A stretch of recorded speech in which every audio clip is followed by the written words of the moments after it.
Good morning, guys. So, as you may have noticed, I missed a contest which was Educational Codeforces round 112, and I was feeling kind of bad about it, so I decided to absolve it today. Because today I have time, and absolving is usually good for you. That's what we'll be doing today. I registered for virtual participation, but in case we don't solve all the problems in time, the video may result in being a bit longer than usual. So I will try to solve all problems, even if it takes a bit longer than the contest is supposed to last, because during absolving it's mostly about making sure that you can solve a problem. Potentially not ideally quickly, but just make sure that you can solve it. That's our goal today, to solve all problems. I believe there are 6 of them, which is fewer than 7. Less than 7, I guess.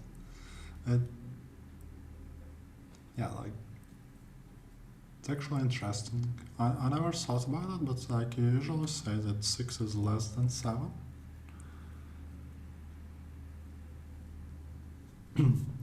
Not fewer. But I believe that fewer is used for countables. Okay, I got to research it after the contest. Where do we get to? Okay. I'm not used to not having a do you want to go to problems button. So yeah, that was a bit strange. Okay, oh, it's already set up perfectly. Yes, problem A, PizzaForces. PizzaForces is Patty's favorite pizzeria. PizzaForces makes and sells pizza of 3 sizes. Small pizzas consisting of 6 slices, medium ones consist of 8 slices, and large pizzas consist of 10 slices each. Baking them takes 15, 20, and 25 minutes respectively. So Peter's birthday is today, and any of his friends will come, so he decided to make an order from his favorite pizzeria. Peter wants to order so much pizza that each of his friends gets at least 1 slice of pizza. Makes sense. It's kinda not fun not to get even a slice. 1 slice is usually also not enough, but it's kinda irrelevant to the problem. Now the cooking time of each of the order is the total baking time of all the pizzas in the order, which is strange if you think about it. Like usually when you order 2 pizzas, they bake in parallel, because otherwise the first one will be cold by the time the second one gets ready. But whatever. So our task is to determine the minimum number of minutes that is needed to make pizzas containing at least 8 slices in total.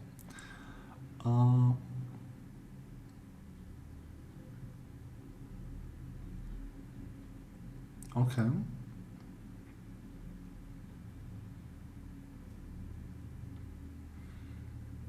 I guess it's greedy.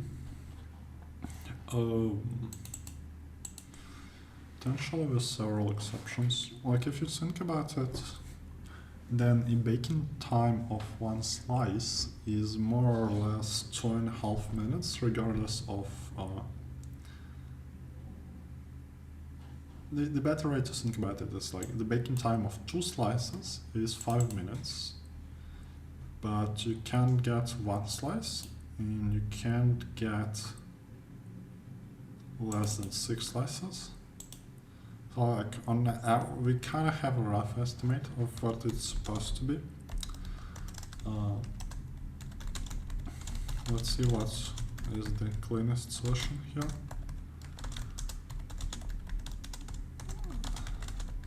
First of all, we had several test cases, I believe, and we have a long integer n. I'm a little bit, how is this word? Anxiety? Jealousy? I mean, he's got that many friends. That's impressive. But whatever. So what we're supposed to print, I believe, like you can get an odd number of orders of slices. So first thing I want to do is if n is odd, add one extra, because you can't get an odd number of slices. If n is less than 6, this gets equal to 6 because you can't get less than 6 slices. And since that moment, I believe that you can get whatever you want, because 6 plus 6 is 12, and 6 plus 8 is 14, etc. So since that moment, it takes 5 minutes per 2 slices. I think that's what we figured out. So 5 times n over 2. Great. We ensure that the corner cases make sense.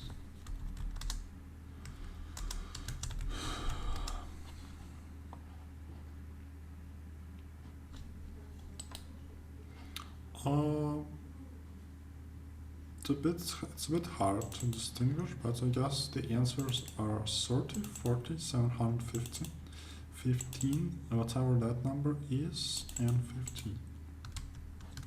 So that makes sense.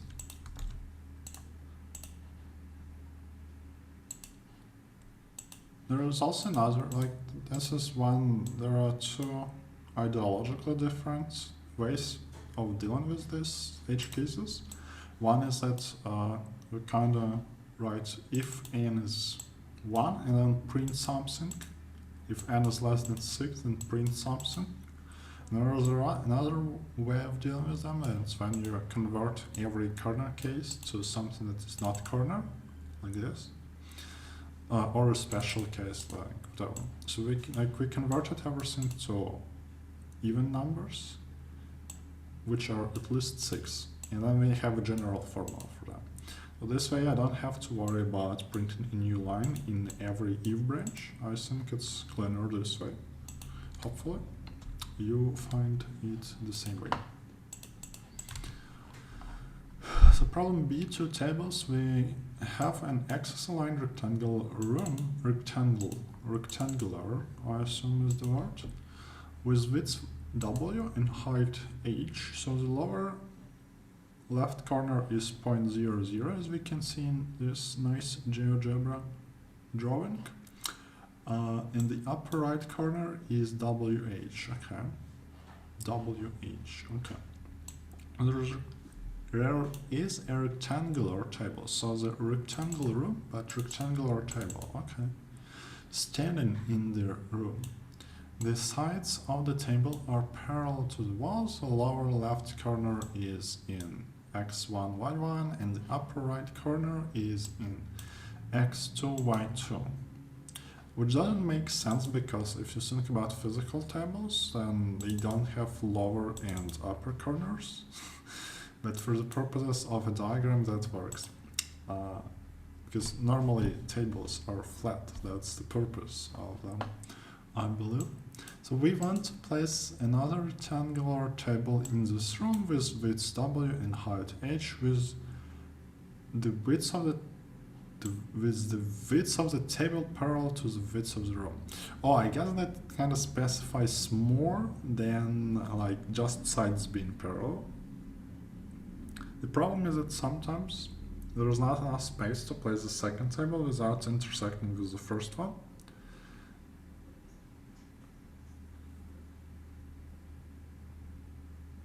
We can't rotate any of the tables, but we can move the first table inside the room. So the second picture shows how we can move it.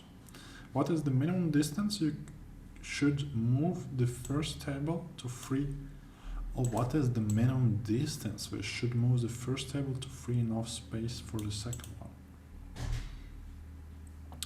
That's interesting.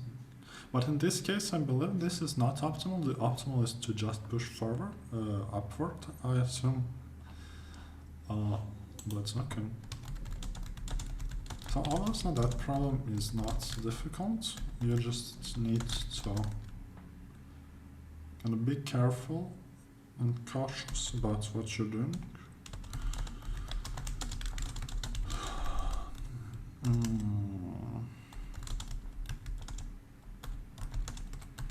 I don't like this variable naming, but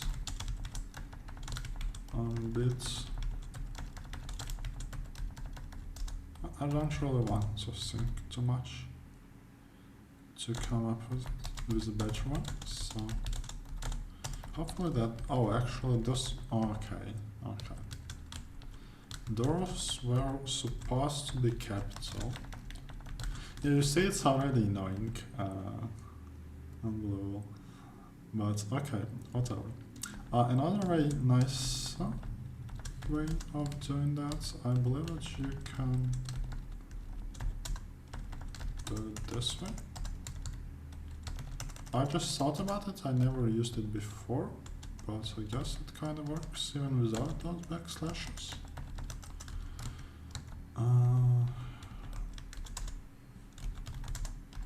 I should show, yeah. It should be, yeah, C++ is ignorant, so. In Python, I believe you would need a backslash here or something, but C++ you can read them like this. I don't really know. This is better or worse than what we had. That kind of makes sense. Okay. So it sounds like it's always optimal to place the second table in the corner, because that kind of minimizes the distance that the first table has to be moved.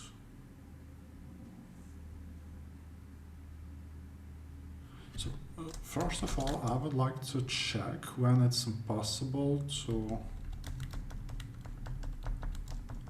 Well, let me just do that, because it does not look good. So the idea of W1 is that it's, what is it? It's the width, so that should be that. Should not declare it here. And height one is that. That's already getting very complicated. So, what is x1?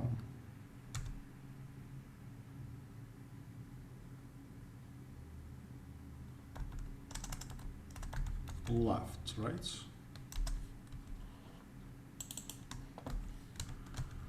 Y1 is bottom, I believe. X2 is right. And Y2 is top. Does that make sense? And V1, H1 are more or less acceptable. Like that's the width of the second rectangle and the height of the second rectangle, that's the width of the first rectangle and the height of the first rectangle.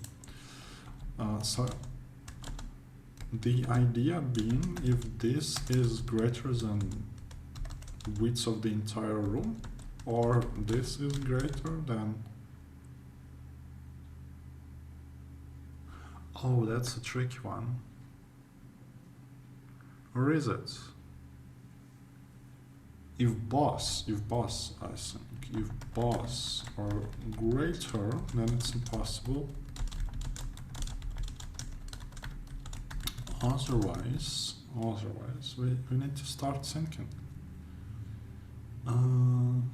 We need to start thinking.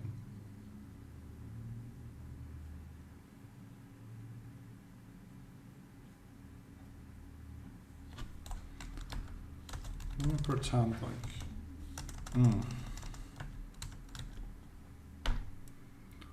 I assume it's always optimal to either move the first table only horizontally or only vertically.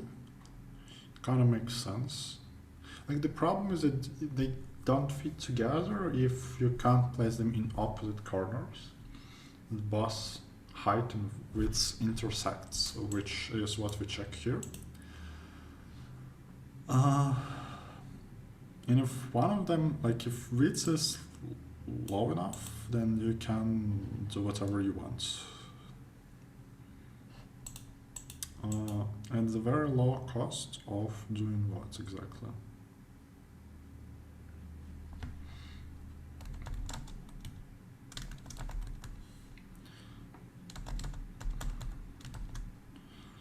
Let's say this is this, and horizontal cost is also this. Normally that should be replaced with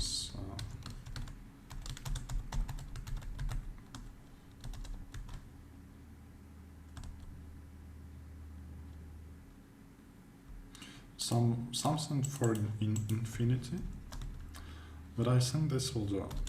So my idea is that if those two together fit within, then you can move the first rectangle out of the way by only doing horizontal moves, which we'll call white moves for some reason, but whatever. Now how long is a move?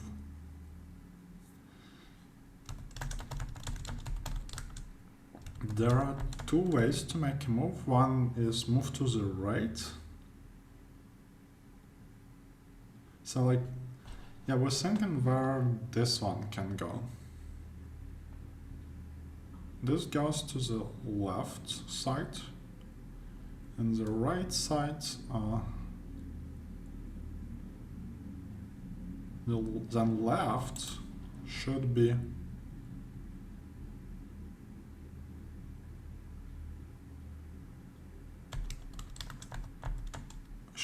at least V2, I think. Okay, if left is 2.5 and W2 is 4, and we have to move 1.5 to the right. And also we always need at least 0 to move. That is moving to the left. Now moving to the right, no, that was moving to the right actually. Moving to the left is slightly different.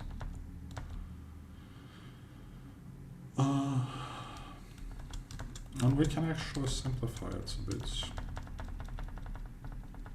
by doing that. What is moving to the right? Let's think. The right endpoint. Okay, so the right side of the blue one needs to be at most W minus W2.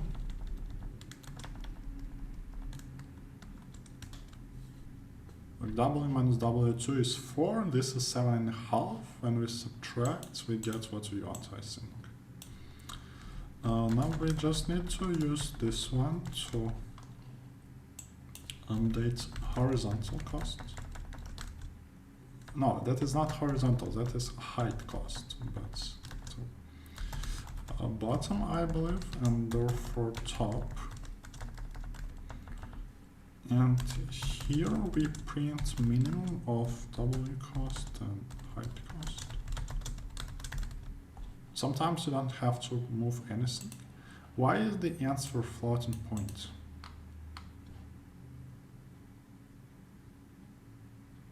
I can't imagine when it's optimal to move diagonally.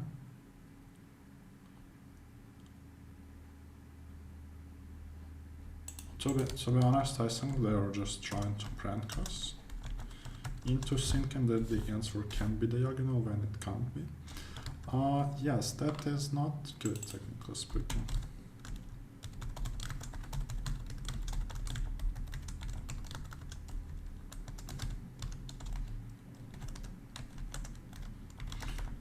So let's not be like that and be like that instead.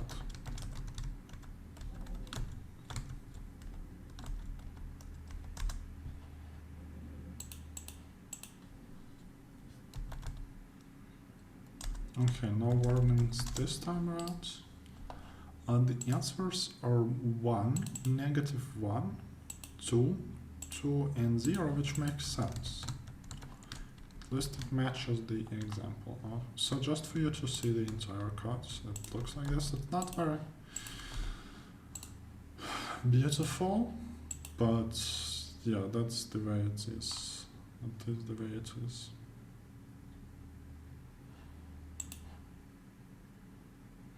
Let's see if it actually, okay, looks like it got accepted. So yeah, that sync with double answer, floating point answer, was a prank that went out of the control, I assume. Let's not focus on that, and instead let's keep going with problem C. Let me make this one bigger once again. So Alice and Bob are playing a game on a matrix consisting of 2 rows and m columns. Okay, the cell of i's row on Joy's column, it contains A, I, J coins in it. Initially, both Alice and Bob are standing in a cell 1, 1. They are going to perform a sequence of moves to reach a cell 2m. The possible moves are move right, move down. Okay, so like, basically you're choosing when to move down, because every other move will be moved to the right.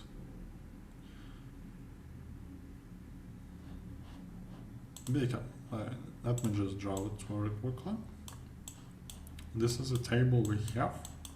So you're going from here to here. That basically means that you're going to the right and you choose when to go down and you keep going. So first, Alice makes all her moves. She collects the coins in all cells she visits, including the started cell. When Alice finishes, Bob starts his journey. He performs it to reach, okay. Now it says that he visited, but Alice didn't. So like, Alice took the coins away, which, take it easy. Which makes sense. Okay, so this one's easy. Let me just, but people often get confused with games, and in fact I also am often confused with game problems. So I must be extra cautious about this. Can I? No, the coins can't be negative, so that simplifies our life a lot. The score is the total number of coins that Bob collects. Okay, so Alice like collected the coins just for herself, not for the score.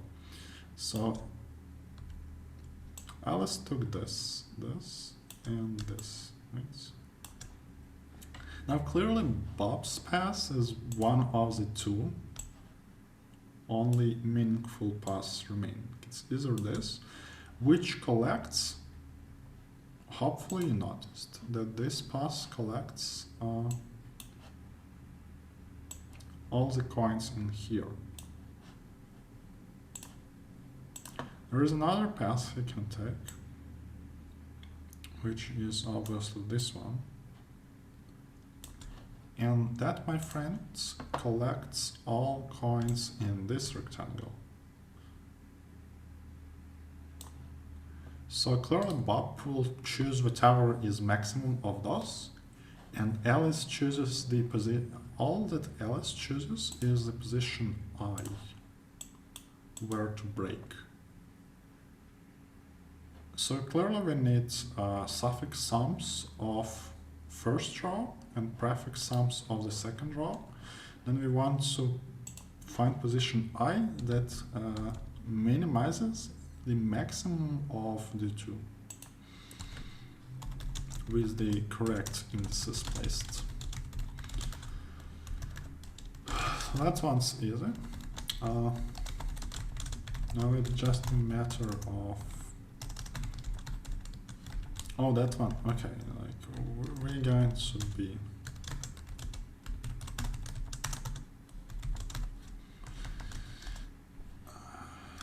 we're going to save some typing here with that useful trick.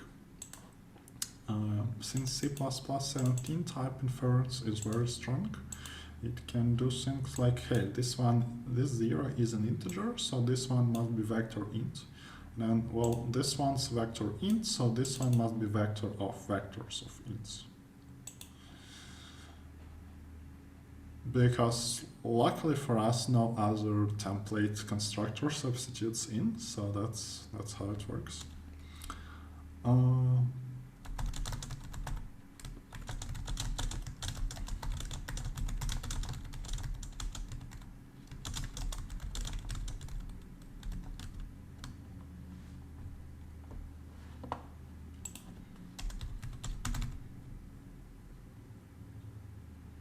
You can also do this, like prefix sums, and then m0, and suffix sums, and m0. But usually when it's just one vector, you kind of don't care if you write or if you don't write this. In the previous two problems, I believe we did not have a chance to see this nice feature, but it's very devious. Like, sometimes type inference can work against you, so please use that wisely. And also my plugins for Sublime Text don't know that C++17 exists, so that's why they think it's a compiler. Missing template arguments.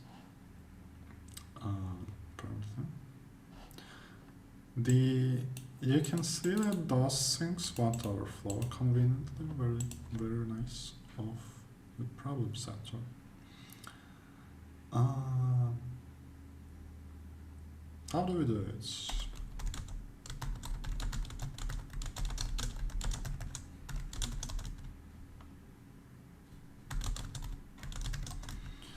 Let's see. Usually I actually just do this. And we can do tricks. Let's do tricks, because I like tricks.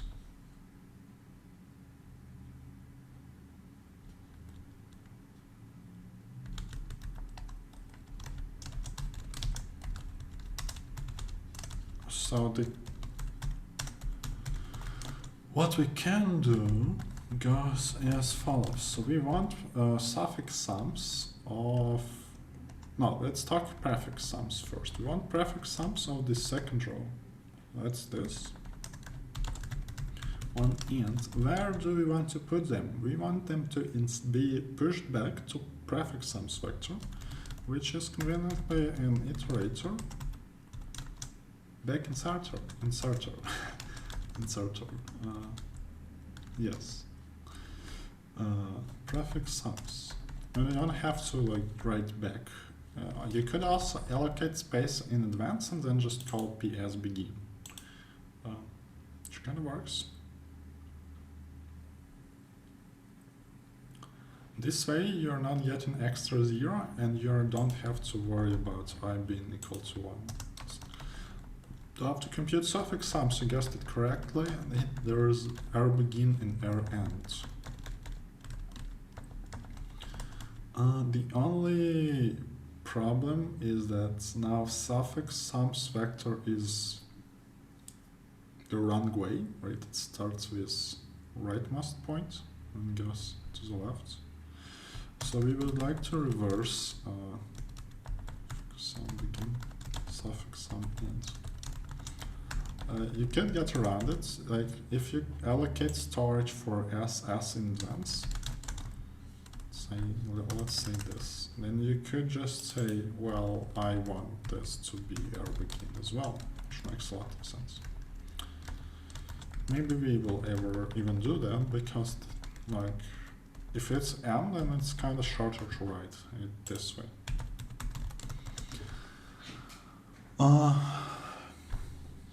And it's also more uniform this way, somewhat. What is it now? we have a minimax given, so not that it matters, but I mean, not that the variable name will matter a lot, but why not?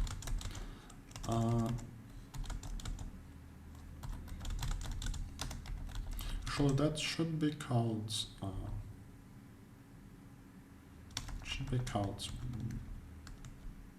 maxi. No, that is minimax, right?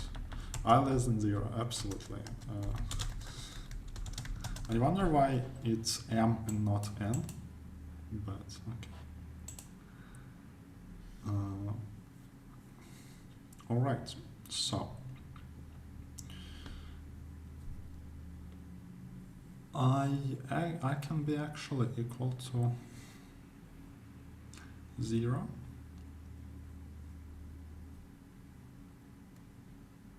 In which case the lower pass should get a 0. Okay.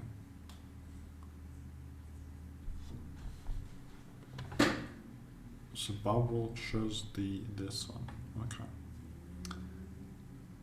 You see, we still have to worry about zeros and stuff, so maybe this is not the best choice.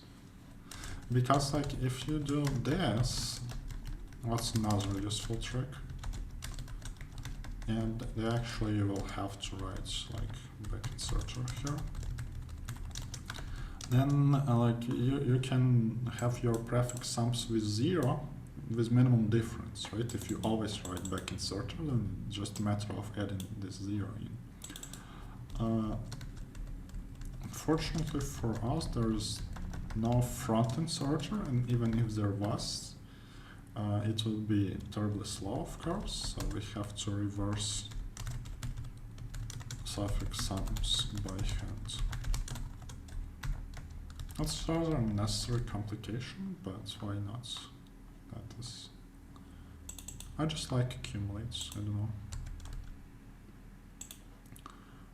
This way,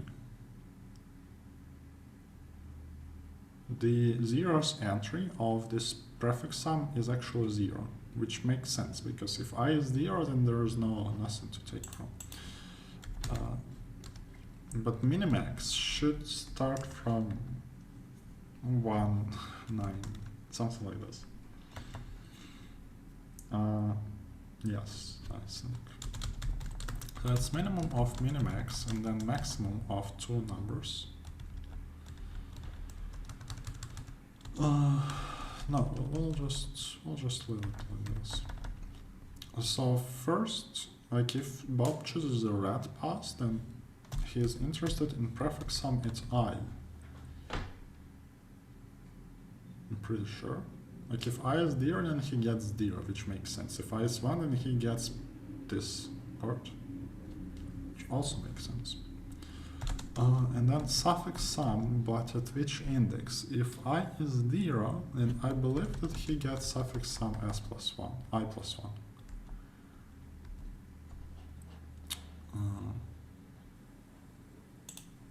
Let's see if this is correct.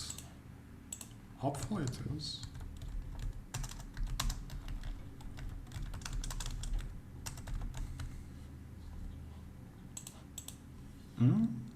Oh no.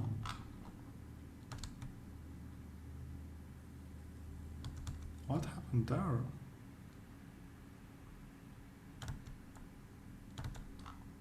6 accumulate return something.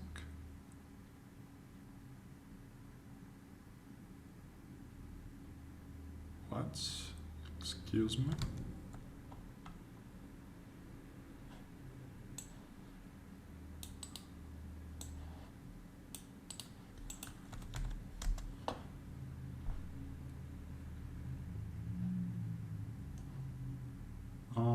I know it's a warning.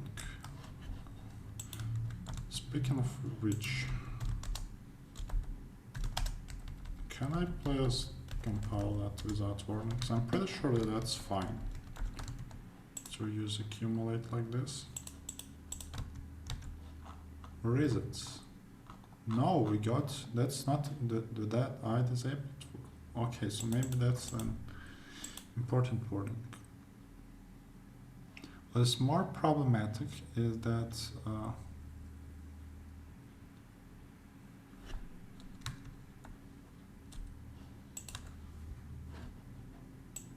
begin or end should be fine, no?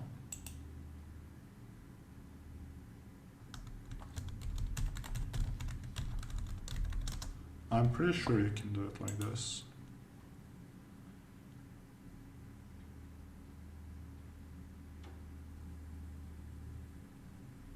Input iterator first, last the initial value. Oh, I'm stupid. Partial sum is the name of the game. That's what happens when you don't write code in C++ for some time. Accumulate returns the final answer, of course.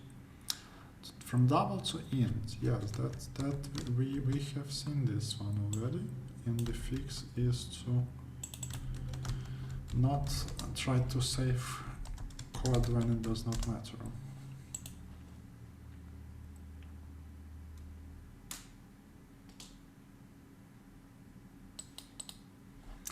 What other answers? 7, 8, 0, which makes sense, hopefully. I know we are not going quickly, but that's okay. Like, probably if you can reliably solve ABC in half an hour, then you're good. Right? At least you're not doing very bad. So yeah, problem B, say no to palindromes. I approve this very much. Let's call the string beautiful if it does not contain a substring of length at least 2, which is a palindrome, because obviously each string contains a substring of length 1, which is a palindrome, but that's not interesting. I want to recall that a palindrome is a string that reads the same way from the first character to the last one, and from the last character to the first. For example, blah blah blah blah blah. Let's define cost of a string as the minimum number of operations so that the string becomes beautiful if in one operation it is allowed to change any character of the string to one of the first 3 letters of Latin alphabet.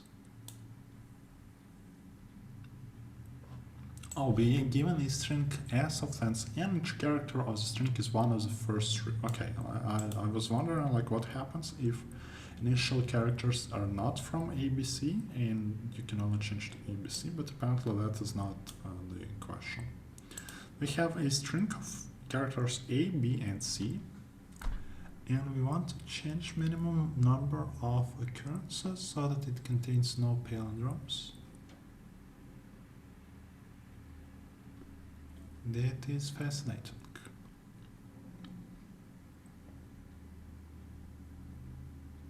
I'm pretty certain that no palindromes, it's enough to ban palindromes of length 2 and 3. Because each palindrome, as its middle part, has a palindrome of length 2 or 3. Yeah, that is just it. Okay, and then we do a DP. Okay, that makes a lot of sense. Ooh, I should write contest in the morning.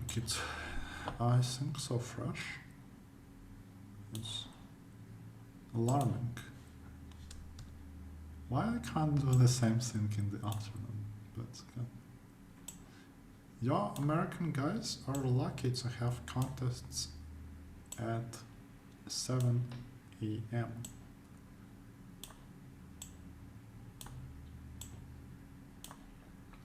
So the point I'm trying to make is that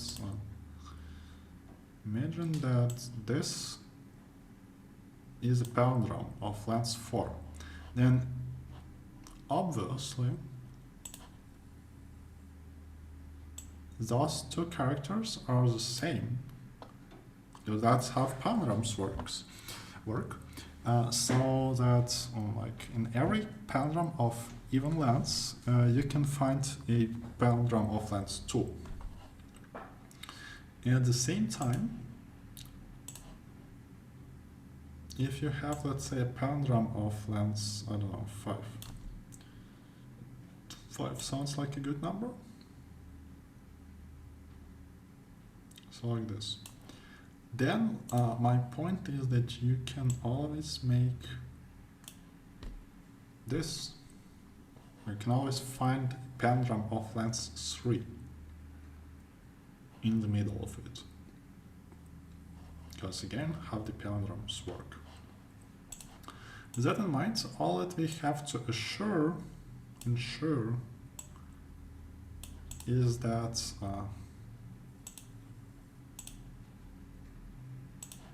among any serial... Oh, wait a second.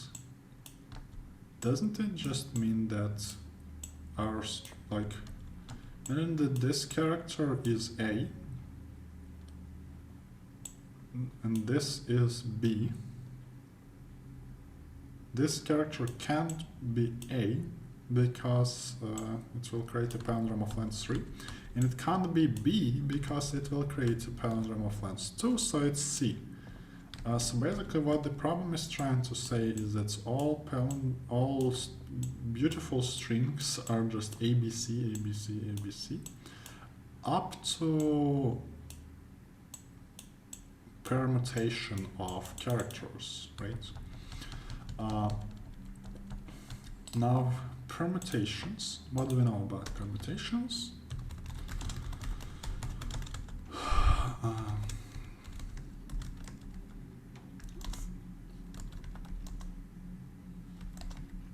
Is that we can do a following loop.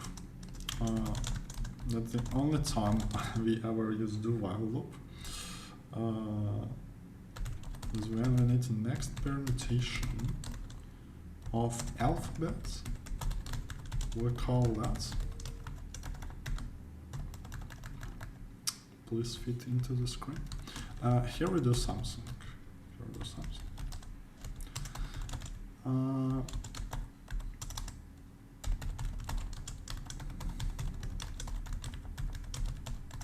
Once again, we are looking for a minimum number of operations, so there will be some variable to compute the distance between strings.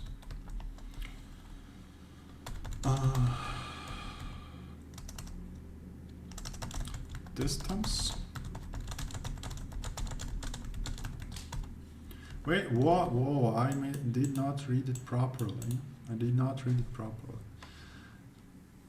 We have queries which do something.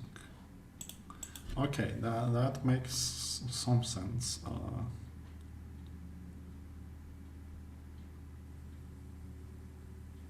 I probably still don't get. Okay, like luckily for me that also works, but we have queries in this problem. Oh. Why did I start programming before I read the problem? That is just so bad of me. Okay.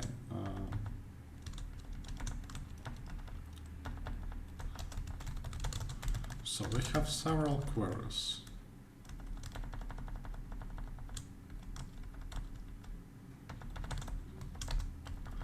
We will use that, but we will also use that part. So apparently we want a cost of positions from left to right.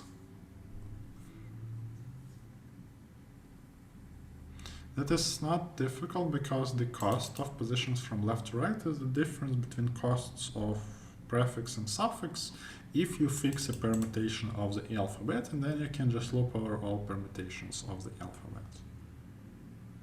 Sounds like a plan.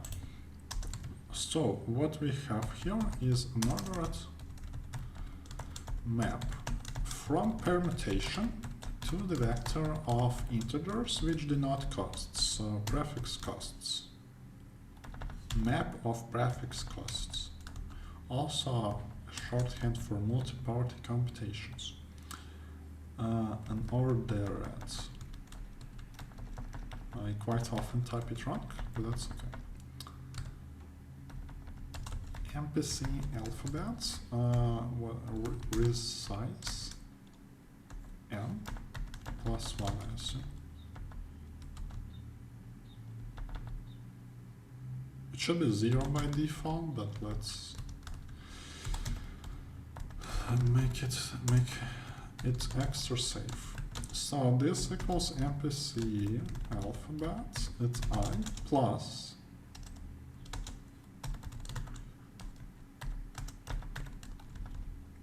we want to check if alphabets at I modulus 3 is different from S at I. Like this is actually boolean, but you can obviously cast it to int, so that will be either 1 or 0. We add 1 for every mismatch that we have. And this is the index in like, we don't want to construct alphabet string explicitly, so we just take like, oh, what the 17th character if we start with ABC? And you repeat ABC several times, the length of ABC is 3, therefore you mod by 3 to get the index in this small string.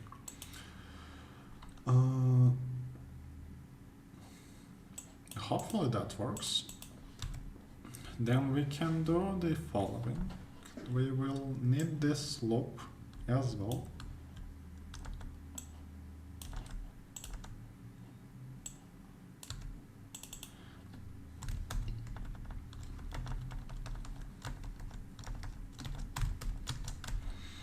Key because it's the key in the map.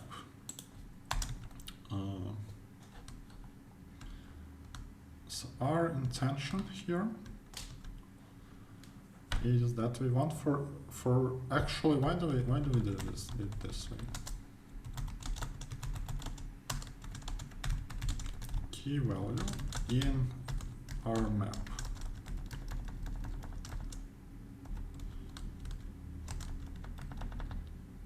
We can disregard the key, to be honest. So we just care about prefix counts, and we want to take them by reference because copying the entire vector is as slow as computing it. Potentially even slower. I'm not sure which one's slower actually.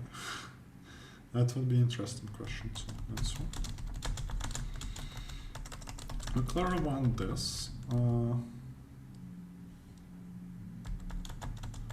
Should get minimum of this, and I believe prefix sum of R minus prefix count of L minus 1. Because L is always at least 1, so like the edge cases should match up. So when R is equal to n, we have n as index because we have n plus 1 here. And when L is 1, then we have 0 here, so that makes sense.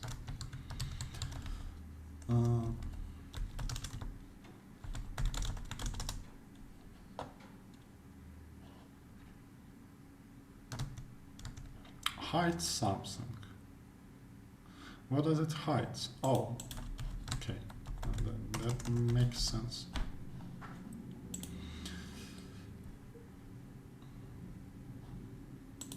Hopefully this time it compiles without warnings and errors, so we can just test. 1, 3, the answer is 1, 2, 0, 1. Makes a lot of sense to me. So let's submit.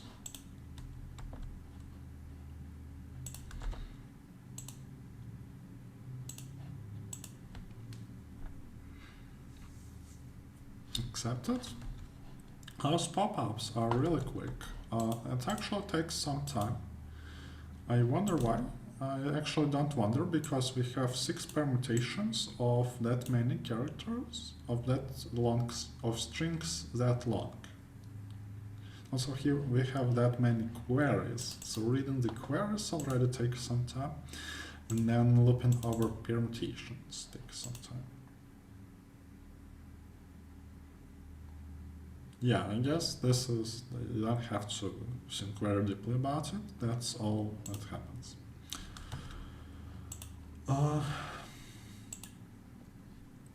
Actually, now that should start getting interesting.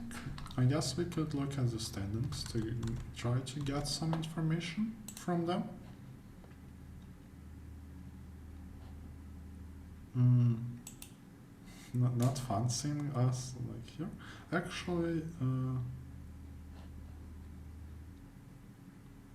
what performance graph is confusing? Maybe no. The guy solved this problem quite some time ago. For this guy, that performance metric is quite confusing. So, that's fine. So as you can see, problem D actually already poses some complications for some people, but the success rate is quite high. The same goes for problem E, so we should be solving problem E quite soonish. The penalty we have is quite high, however. Okay, I guess I should take a break for like very quick one for, excuse me, my breakfast, I guess. Yeah, so we'll be right back after a very short break, if you don't mind. Alright, so not more than, I don't know how many, I guess not more than 25 minutes later, I finally come back to problem E, I guess, boring segments. So we give an answer. I actually had a chance to read it, but I will read it once again for you. So we are given n segments on a number line, numbered from 1 to n. The I segment covers all the integer points from Li to Ri and has a value Wi, which is not weight, but for some reason it's W. So we ask to select a subset of those segments, possibly all of them. When the subset is selected, it is possible to travel between two integer points if there exists a selected segment that covers both of them. So basically, you're like, I don't know, you're building a bridge over the river, which is m wide, and those segments are like planks that you can nail to your bridge. And that's how it works, I guess. So like, you have to cover the entire segment from 1 to m to be good. The cost of subset is different between the maximum and minimum values of segments in it. We want to find the minimum cost of a good subset. It's guaranteed that at least one good subset exists. For example, all blanks altogether cover all the segments. That makes sense. So what I was thinking about is the following. So like, clearly you can sort by weight and then have a sliding window move through it by value. See, it's confusing. I want to sort by value and just move a sliding window through it. The thing is, I will have to add and remove segments and query whether they cover 1m. Now, there's probably a simple way of doing it, but I had a chance to think for some time, and I think that you can do it with a lazy segment tree. And it will be a good exercise for me, for sure, to do it this way. So that's what we're gonna do. Maybe I'm overcomplicating. But for an educational round, problem E, that may be not too bad. Okay. Not all problems have straightforward solutions. But I guess this one has a simpler one. I'm just not good at math, not good enough to find it. So this thing is as follows.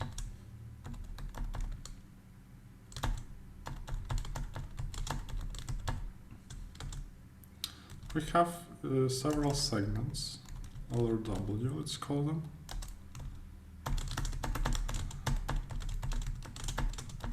I really want to call it value, so I'll call it L or V, if you don't mind. But that's just so annoying.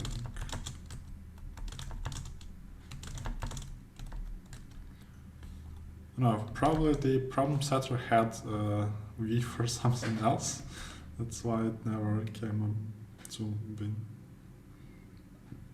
But yes, we want to sort them. We don't care about the subset itself. We only care about cost. So that's why I don't have indices or whatever. I just sort and forget the original indices pretty much. Yeah, that is incorrect. That was what I meant. What I was meant to do.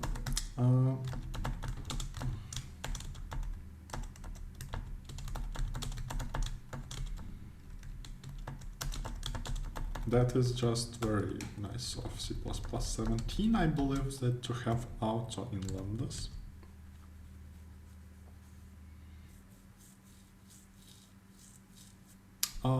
Yes, you are right. I probably wanted that. I don't want a capture, to be fair, but I just always write it for some reason.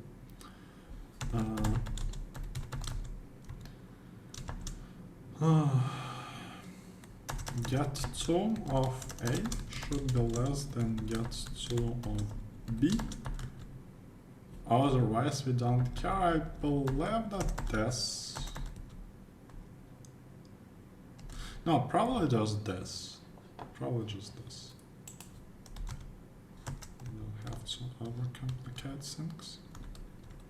Yeah, like that would have been a better idea to write something as follows. To have like this. Usually when you read the docs, they kindly ask you to define a comparator that defines a complete order.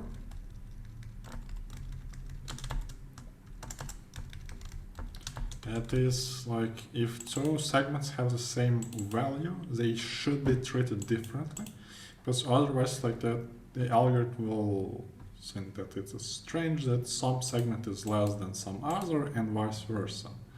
Yeah, that is clearly bad. Oh, auto in lambda is actually a C++ 14 feature.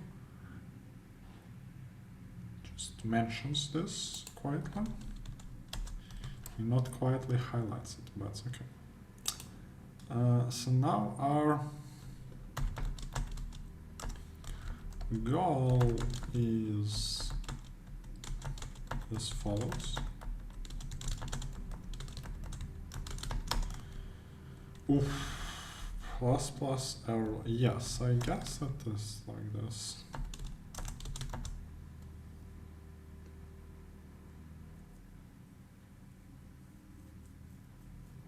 So we need a segment tree going. And I think it needs to be lazy because what I intend to do, like I want to add segments and remove segments. And it sounds like it's like I can maintain a count of like how many times each point is covered. That would mean that I want to like range add, range subtract, which is like basically range update by delta. I also want range minimum. I'm not sure if it needs to be lazy, but we will see. No, like usual range updates means that you want lazy propagation. Yeah, addition segment. Yeah, okay. It will be lazy. It's not that complicated, right? It just has two arrays, I believe.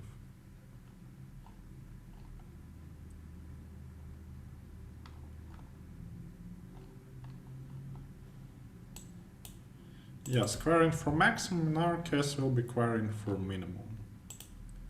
That's it. That's it.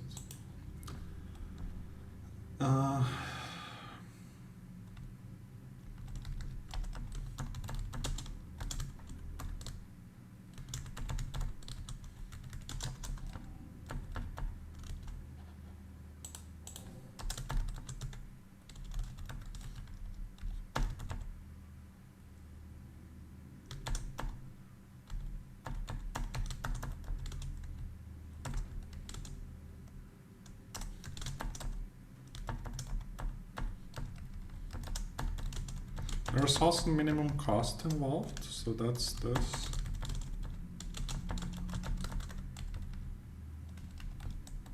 So here minimum should get minimum of minimum, and it is not range minimum, that is minimum cost, in case you are wondering. Let's just mn and max for like to be extra sure what I'm supposed to take. Like I'm supposed to take minimum of mn and something, or maximum of mx and something. And in this case, I think that I'm supposed to take get 2 of LRV, right?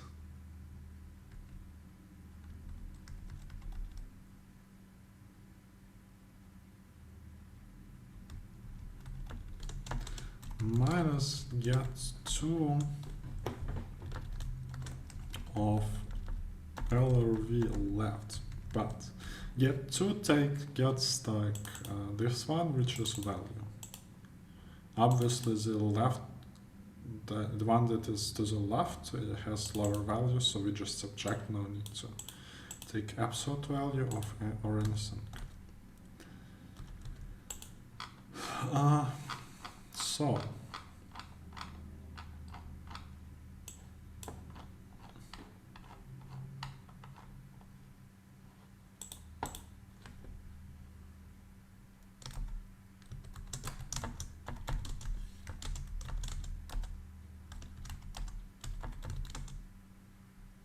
can it be const or whatever?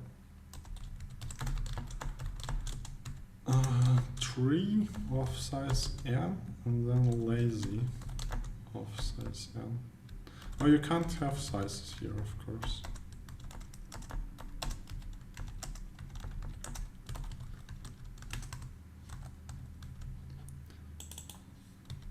Size, so size is expected to get that, but also 3 resize of size times 4, I believe, and lazy resize of size times 4. So what I want here is to pass like n plus 1, because why not? N plus 2 maybe, because I need both 0 and no, this one should be enough. I'm not exactly sure.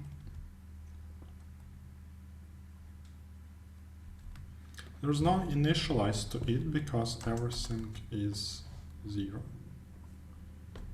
which I think it's fine.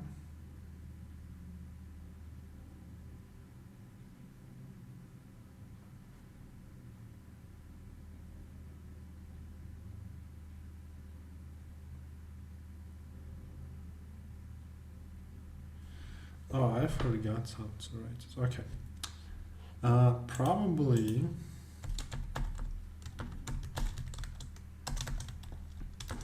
range minimum. Oh, yeah, you see why I wanted to write it? Because I constantly forget about it. No, probably it just needed to be templates. Type name T. And those are of type T. Okay. And then T is actually a segment. Okay, now we are going. Yeah, I remember that the correct way is to do this. Because otherwise it's just wrong.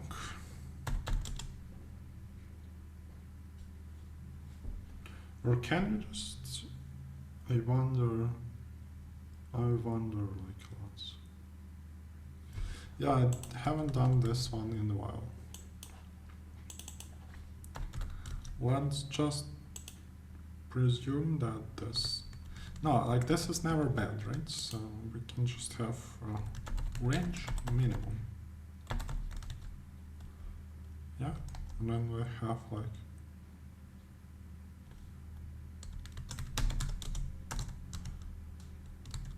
Oh, excuse me.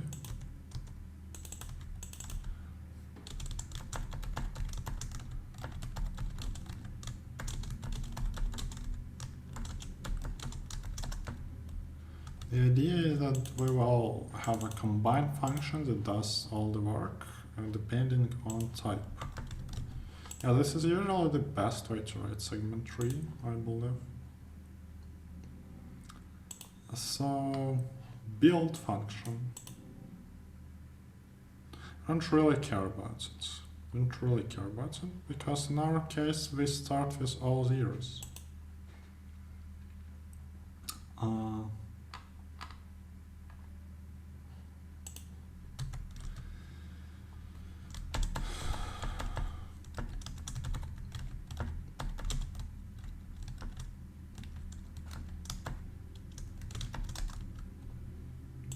Let's call it range minimum.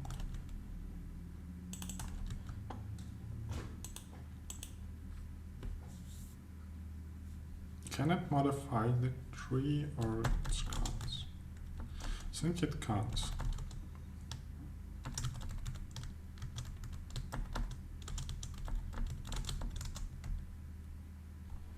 That is definitely not const.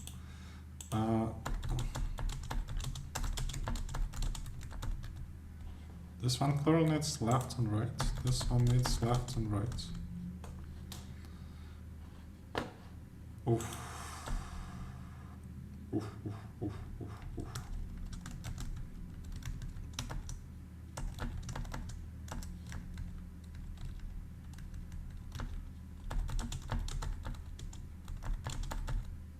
Usually they need all of those kinds of things. So. And here we can ask for this here, here, here, left and right. The same goes for this one. We have like 3 vertex, 3 left, 3 right, and then all of our parameters. LR dot is range add. Makes sense, hopefully. Oh, you want size -1? Yes, maybe, that is important. Much time do we? Okay, we have enough time to finish this problem.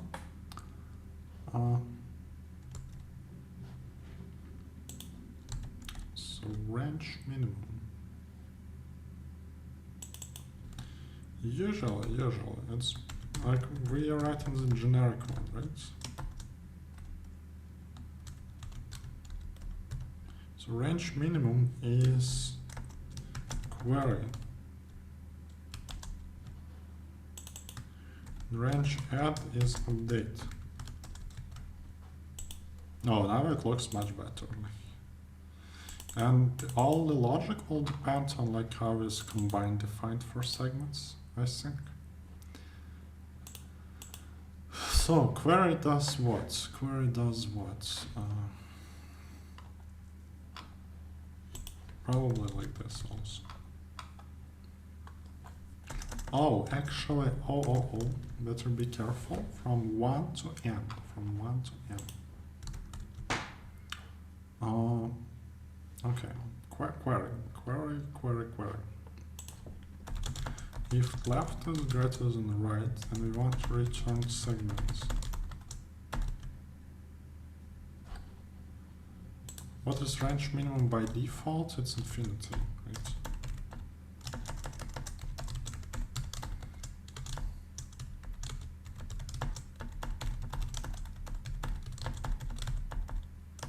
Positive infinity, of course. Like then it should be the natural element for minimum. Like if you take minimum of x and whatever, and this value, you should always get x, which this positive infinity satisfies this equation. You cannot convert segment into it. That is correct. It is.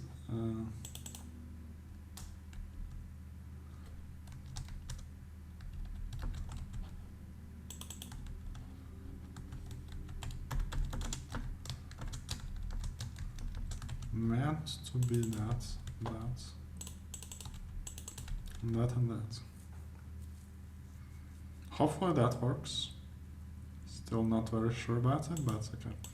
So we want the default segment to have whatever it wants to. Range minimum.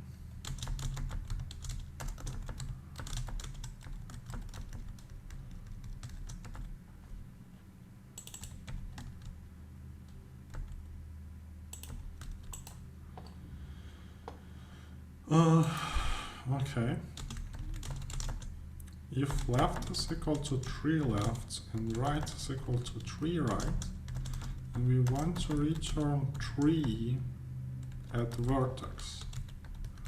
Else we say like, okay, what is 3 middle? It's 3 left plus 3 right over 2. Turn combine. Combine of 2 values. Query of 2 times vertex, 3 left, 3 middle, left, and then, okay, I'm just going to retype that. Query of 2 times vertex plus 1, 3 middle plus 1, I believe 3 right, then maximum of left and 3 middle plus 1, and right. Yeah, I tried to type the second one by myself. Hopefully it worked. Range minimum.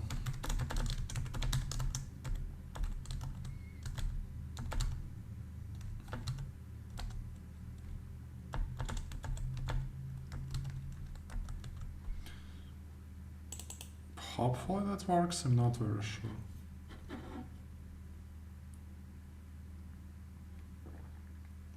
Oh, the good thing about our update is that it changes minimum like predictably.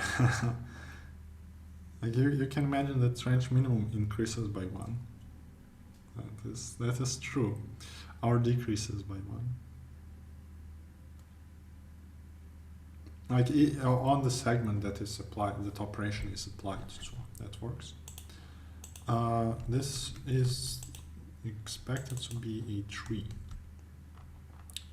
Some vertex. So those can be sped up a bit with bit operations, but I don't think that it matters in the context of having a wall function call. Recursive one as well.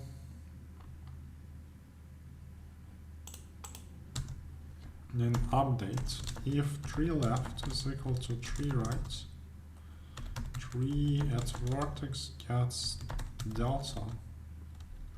Oh, that was this assignment. But I want to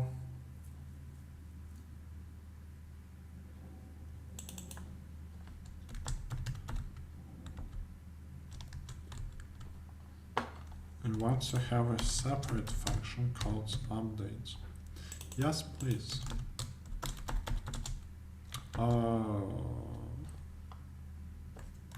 That could work, sure.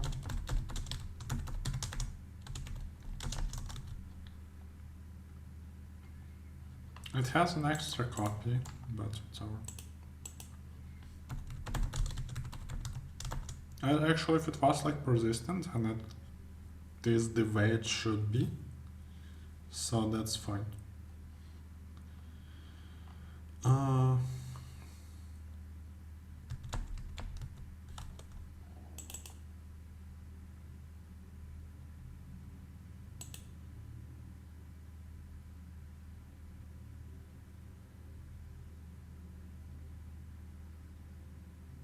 What am I supposed to write here? That's so complicated. Okay.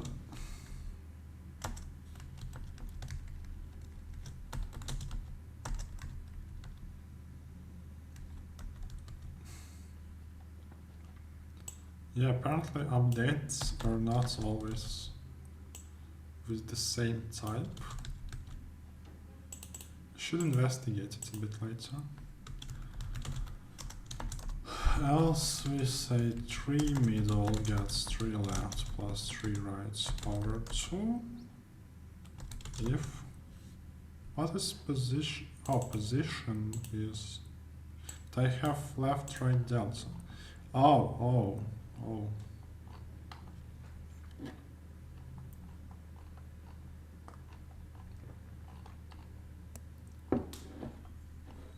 Range of dates, yes. Okay, so updates. This is apparently it looks strong. Yeah, if left is greater than than right, then we just return, which makes a lot of sense. If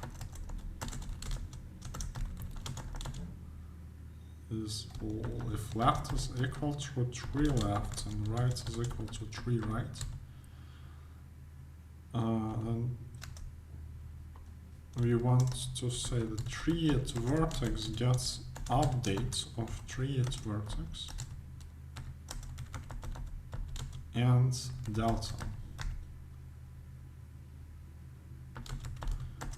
Else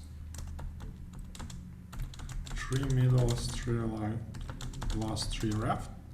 3 left plus 3 light, yeah, of course. 3 left plus 3 right over 2. We want to call update this one. Hopefully it understands that this is not a method call, but a call to that function. We should call that 3 left, 3 middle, left minimum of right and 3 middle, and delta. This one's this one is this as far as I remember. And here goes maximum of left and 3 middle plus 1. Here goes right. Oh, I actually did not forget anything this time. Kinda nice.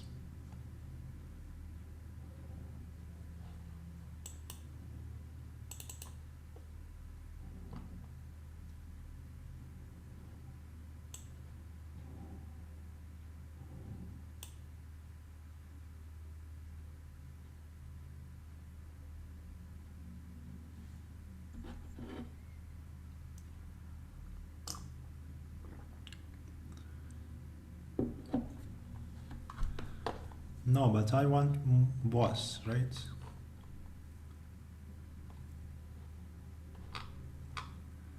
Yes, I need a push function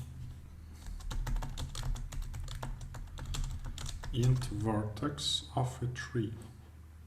What is that marked thing? Oh, if it means that is it pushed or not?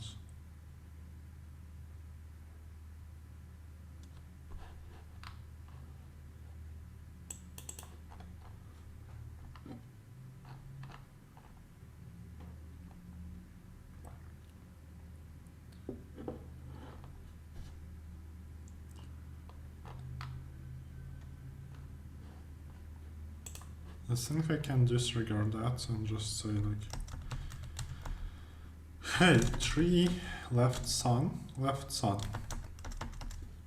should get left sun should get updated with lazy.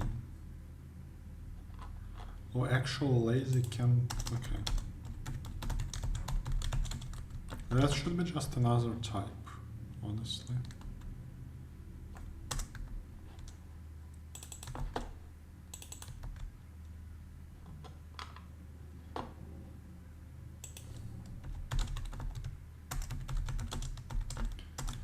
So one type for 3 entries, one type for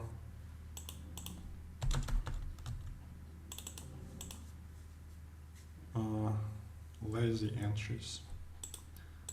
Of lazy at vertex updated. Lazy at this vertex should get, oh, that is so tricky.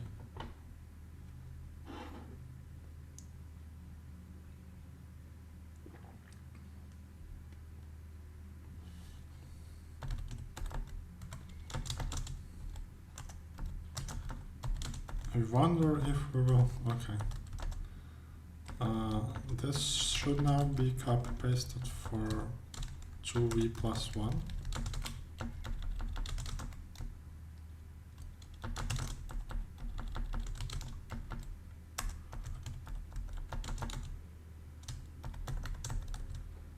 Lazy of nothing. Okay. No, you know what? That is ridiculously inconvenient.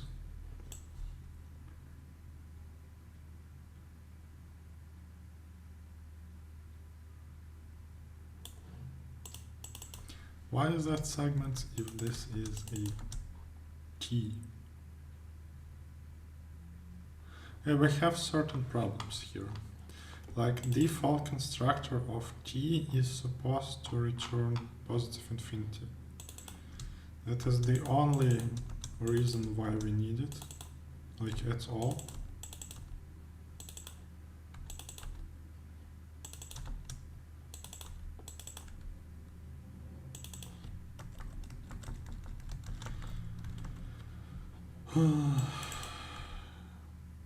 No, that should be t. That's okay.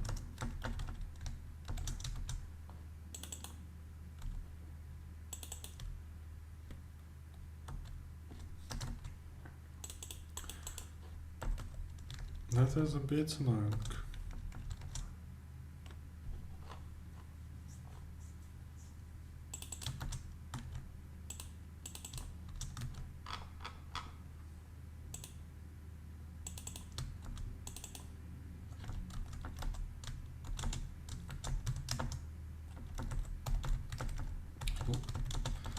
So I think that those are all the functions that we need for our custom type.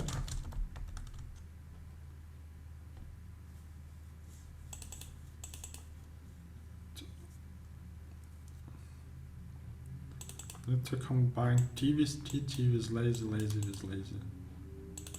Actually,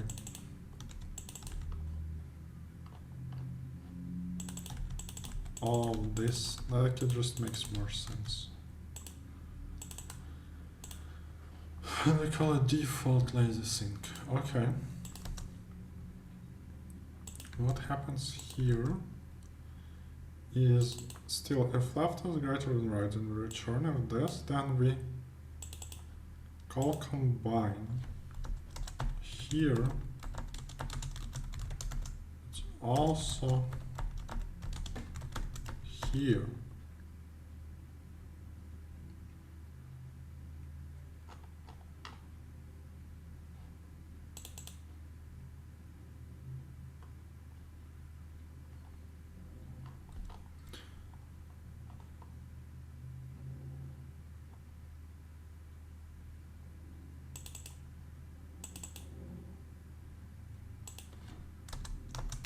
Here we push this vertex. If whatever changes were there, they get pushed. Here 3th vertex gets combined 3 at 2 times vertex and 3 2 times vertex plus 1. Sounds like update is like what is it supposed to be. Then query is like if this, then we return that, and if this, then we return that. Otherwise, we again first we push, then we query 2 children and take them and combine.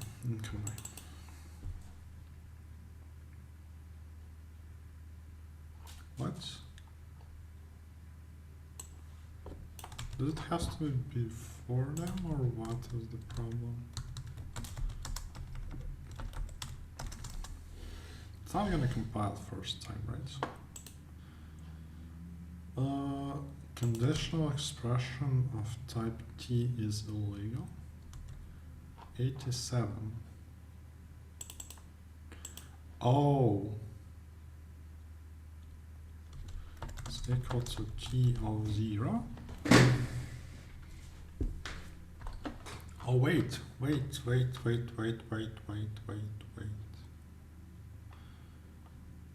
by default T constructed is infinity, which is not correct. So like I would like to, yeah, like it should be in initialize method or like build, but we don't have build, so we have just this. Hopefully that's enough to stop deburring. 87. Oh, that is a problem. Oh, I can't just access it like this.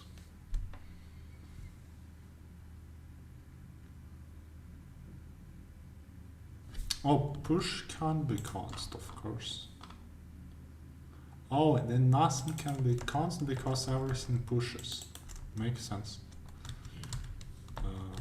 You can get around it, but that's not the point. With mutable, of course. Okay, that was rather quick. I wonder how many times it is not going to work. As you can see, it broke after reading 5 and 12. Fascinating.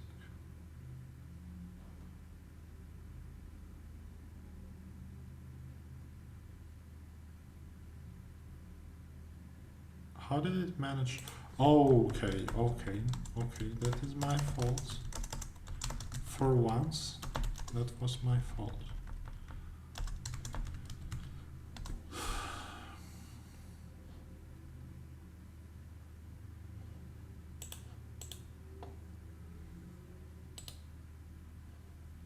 It's probably not what you want to see.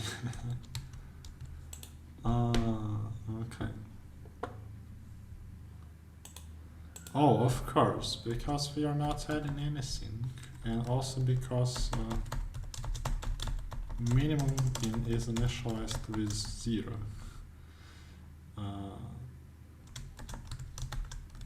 Update from from get 0 of LRV right, get 1 of LRV right, 1.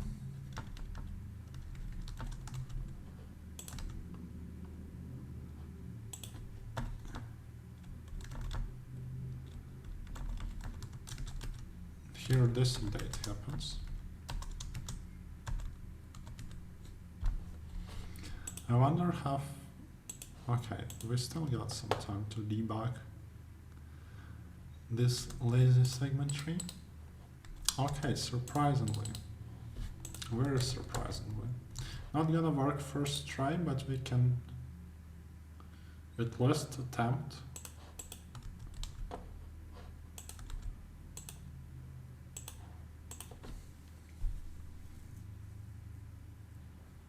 Run answer on test 3. Beautiful.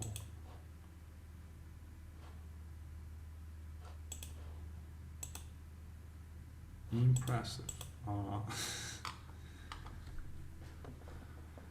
How do we debug those?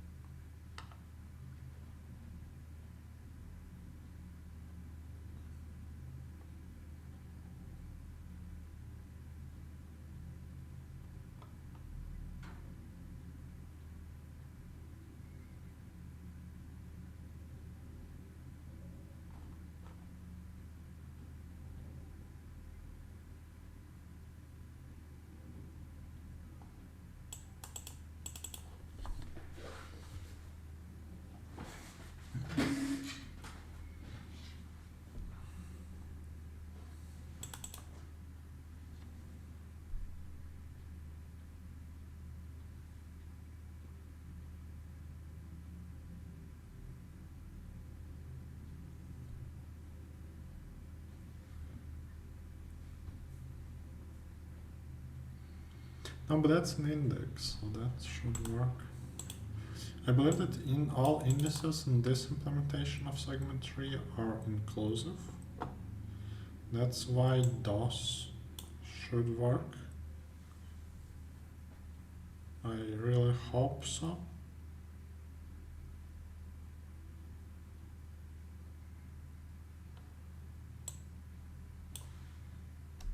We can check if it is anything stupid by doing something like this.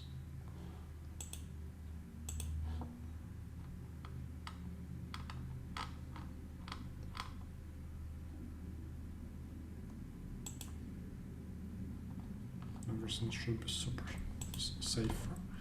I don't think that it changes the verdict. We can try and lose some penalty time. Yeah, unfortunately.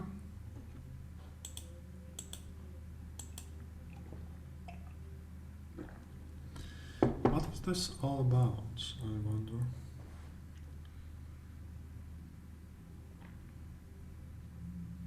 First we have like an empty union. Then we add a segment. Add a segment. We query if the value is set. It means that minimum on this range is not 0. You can use values to evaluate like how good our solution is. And we remove the smallest one, and then we keep going until we hit this one again.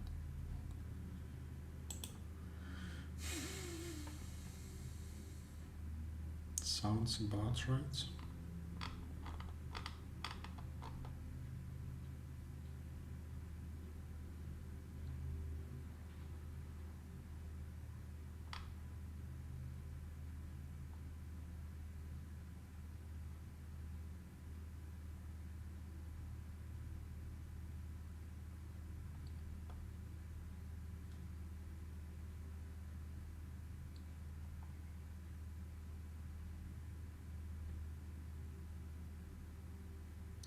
Like this one saying like left child in 3 should be adjusted by the current delta. Left child in delta should be adjusted by current delta incremented.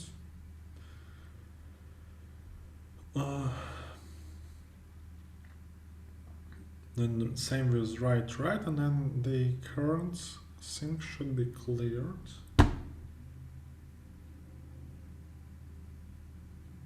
So lazy at vertex contains updates that were not pushed to the vertex, to the children. Yes.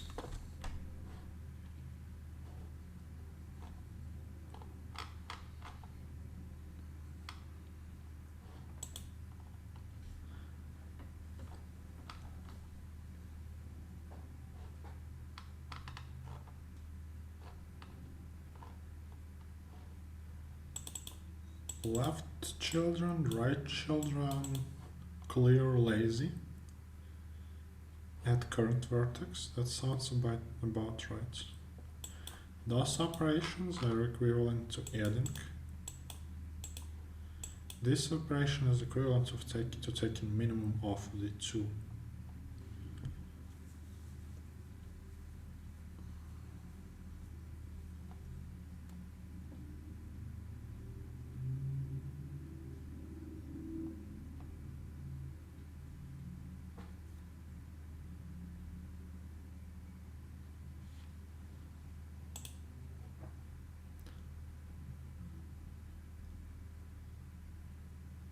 Here nothing happens. Here 3 and lazy get updated.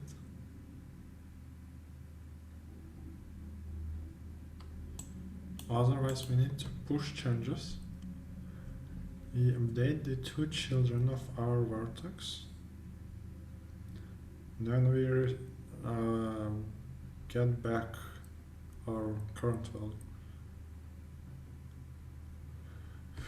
So that sounds about right. This combine is of 2 t's, so it should return minimum of their values. And those updates No, we already read both of them, right? Here, if left is greater than right, then we return whatever is natural element. So in our case, it's t of nothing. T of nothing is positive infinity. Also, if the word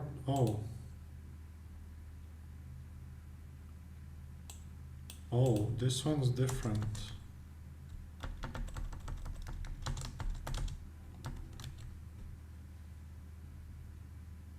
It should not matter, right?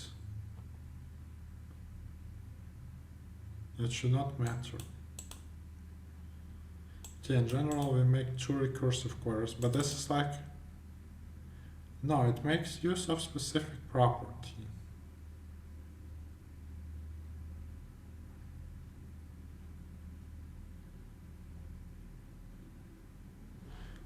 I don't think that it matters, and I think that this is worse from ideological point of view. So we should see another wrong answer 3. Yes, okay.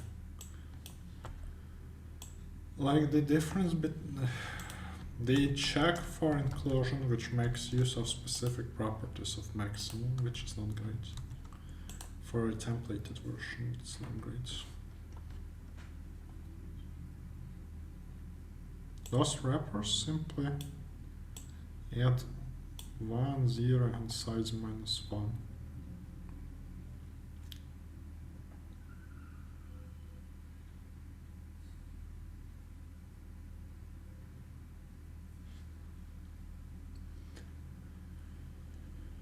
Oof.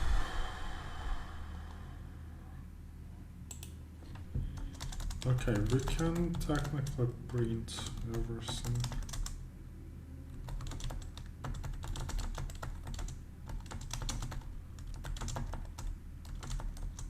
Because why not?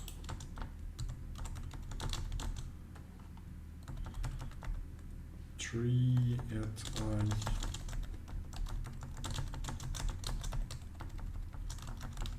Value, I assume. Like this is problem specific either way, so if there's, I'm not going to introduce another debug function just for this one. Put it here, it will look better.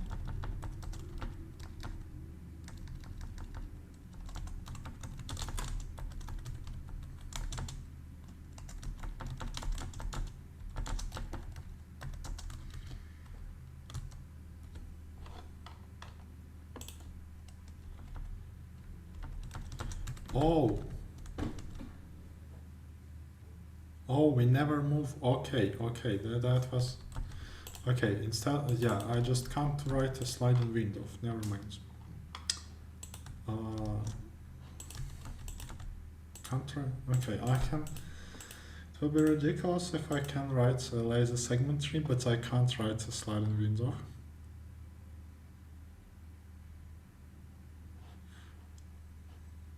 Excuse me, sir.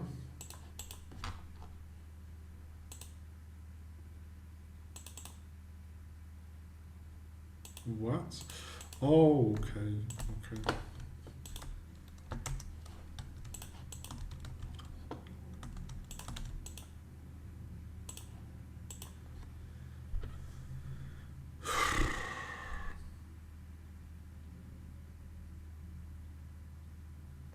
Wait seconds.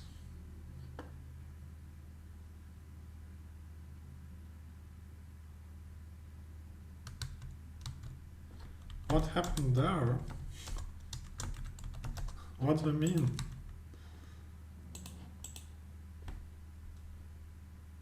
How did that happen? How is the answer 1?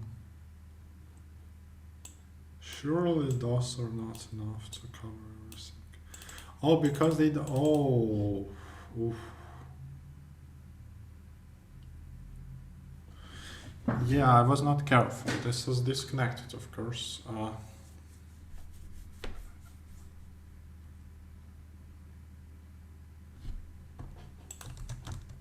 Oof, oof, oof, oof, oof, oof, oof, oof, oof, oof, oof.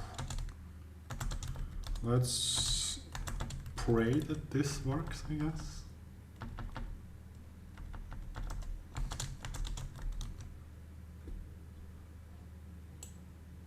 The point of those changes is to introduce half integer points. Usually that helps. Should have just submitted this, but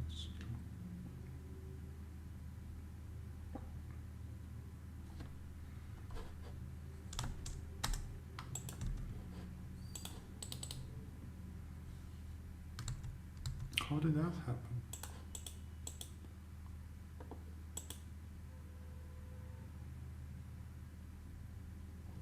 Oh, because it asks from 1 and it should ask from 2.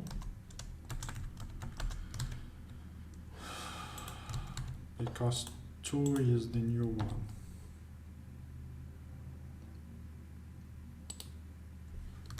Okay, I guess this could work. Please. No, but this is ridiculous. Okay, yeah, this is ridiculous. I can write laser segment tree, but I can't write a slide move. So the point was rather clear, like obviously L can move several times per one iteration of R. I also wonder if M plus 1 is enough.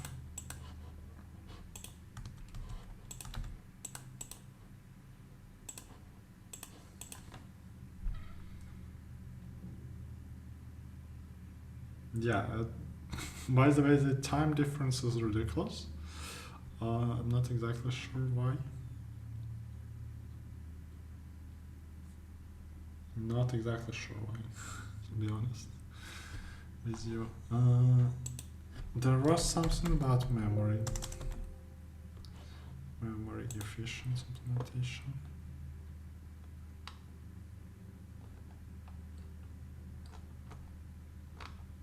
Oh, that's no, that is about 2-dimensional. And I didn't care about that.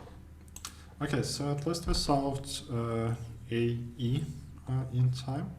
Probably overcomplicated E with our laser segment tree, but hey, what it means is that we got a segment tree. Also, I've been like AFK for half an hour, so that kind of makes up for lost time here. So probably we have half an hour more to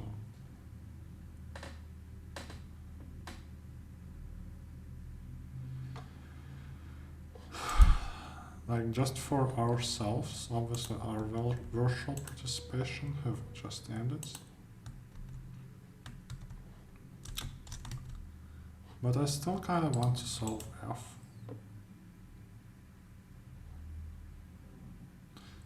Okay, so all of this penalty is unnecessary, and also half an hour for being AFK. Probably actually around 20 minutes. I was like AFK and not syncing. So a total of 80 minutes can be shaved off, still quite far from what is considered good, I think.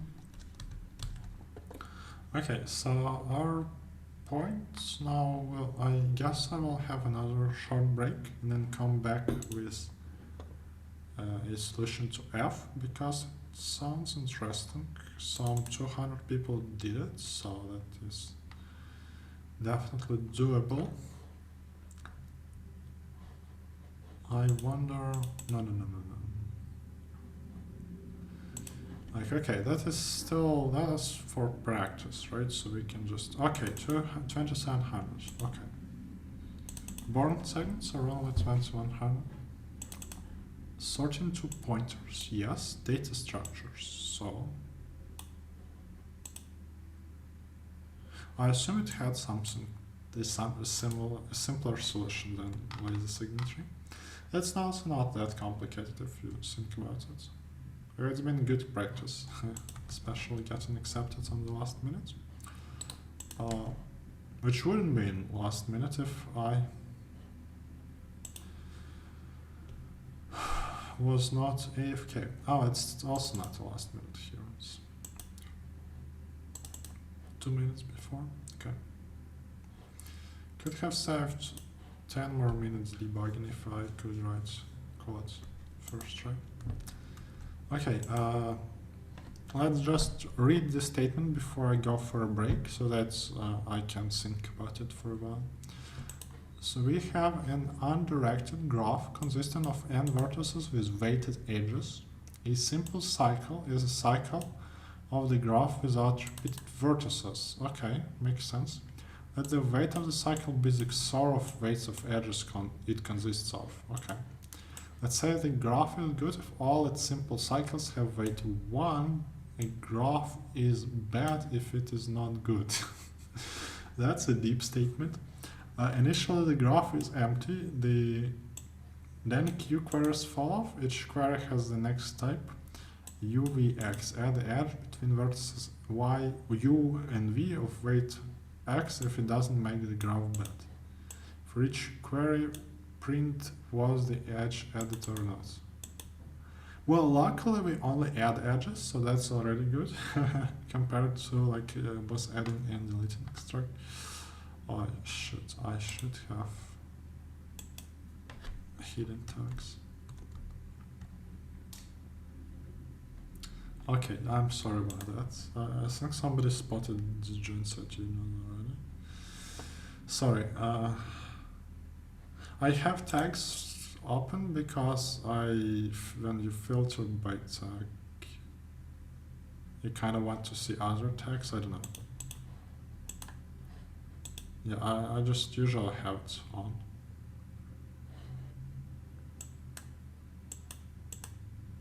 Okay, so.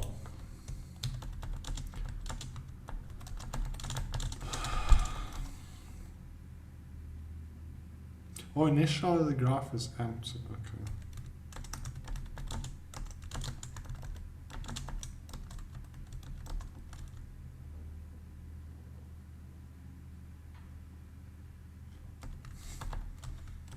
I don't know what's... Okay, we probably will need something here and something here.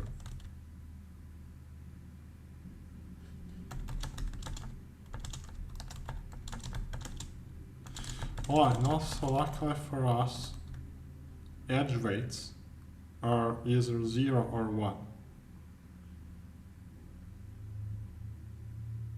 It sounds a lot like 2SAT, but not really. Okay, we have a break now. You can pause the video, think about the problem yourself. If you watched up to this moment, a huge thanks already. And you can write down something in the comments just to signify those achievements. I wonder if anybody will watch to this point, but if you did, huge thanks. And I will take a break now and hopefully come back with a solution. So. Okay, so I tried to think for some time about this problem F, and the result is that I had to resign and read the editorial. I still don't understand all the details. I kind of understood the general approach, but this is still very tricky. So, yeah. I don't think that I will do it on camera, that's for sure. Maybe someday I will be strong enough to kind of understand everything that's going on without spending several hours trying to do it. But for today, I'm afraid that that's it. And for problem F, you will have to read the editorial. But probably if you if you can understand this, then probably you don't need to watch my videos, right? So hopefully problems at least A through E helped you a bit. I don't know. Just several closing words from me is that upsolving is good. if you want to get better, it's usually a good idea to solve the problems from the past rounds that you have not solved. As for example, we practiced lazy segment tree, and it turns out that actually it was supposed to be lazy segment tree according to the editorial. So we arrived at the solution that was expected, which is kind of nice. That's it. Also, like, it's okay not to solve all problems, I guess, when those are like 26 or 2700 reaches. Kind of okay. I don't know. Just for the last two. There's quite a huge gap between like 2100 and 2600, so yeah. I guess that will do for today. Hopefully you learned something new. Maybe you also missed the round and wanted to kind of upsolve it. So I hope this is of some use for you. And with that in mind, I will be heading out to do some other kind of business, because we are busy people here. So hopefully you enjoyed, and I will try to see you soon. I'm afraid I don't have time to participate in today's Codeforces rounds, the one round, but maybe I will upsolve like during the week, something I usually don't do. But I have big plans for August, and today is the 1st of August, so yeah. It's probably won't be like a video a day, but it surely will be more content than in July, where we had like, I don't know, 4 or like 5 videos overall. So yeah, at least 3 times a week, I think. Even if some of those are like a bit late, guess it's still fine. So see you soon, guys. Bye bye.